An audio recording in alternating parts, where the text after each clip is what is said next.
Elena, I wanted to get to you because it looks like you managed $2.5 billion at GenTrust. How are you guys positioned right now after this strong run and with a lot of the good news in the market?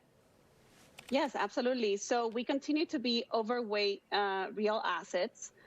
We think kind of the biggest, risk to what Mike was just saying, that maybe people are not taking into consideration is the potential of a rise in inflation, right? The balance of risk in terms of inflation have shifted, right? Instead of globalization, we have a push for deglobalization.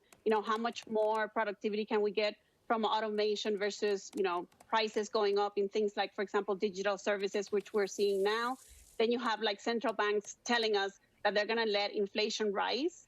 And you have a huge amount of debt that all the countries have had to take to help with, the COVID pandemic. So for us, it's been really key to position portfolios to be able to withstand inflation. So we're overweight real assets. We bought tips and gold back in March. We continue with that positioning. And also back then when we rebalanced portfolios, we put an overweight of technology and we continue to that. We would love to add to base metals in a backup, but right now we're kind of standing guard.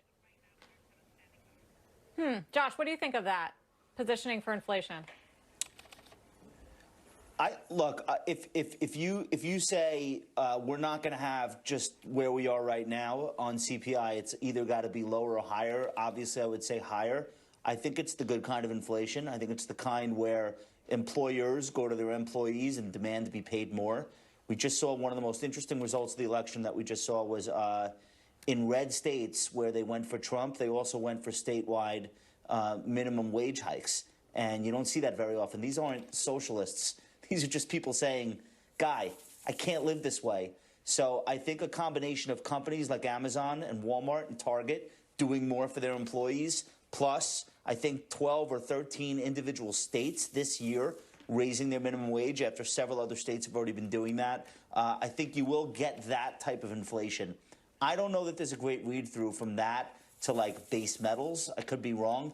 For me, I want to be long stocks, I want to be long REITs.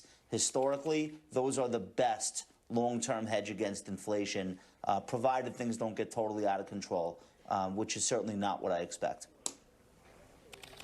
Elena, what about small caps? That continues to be where a lot of the action is, and they outperform on days where technology does well, and also on flip side days where cyclicals and value do well. Do you think it's overdone, or are you adding to exposure there? So we had added back in March a little bit of that tilt just because the index didn't have it, and we thought they would come back, as we got the recovery on COVID. We're not adding to it right now. I think it's just, the general theme of recovery trades, right? I mean, if you look at the Russell, it's been amazing the turnaround that it's had, but it got really beaten up and hit when COVID hit.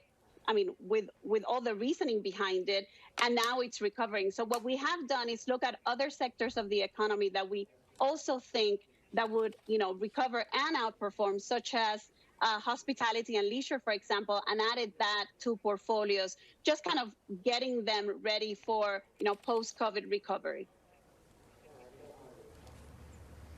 All right, we're going to pause there for a second and talk.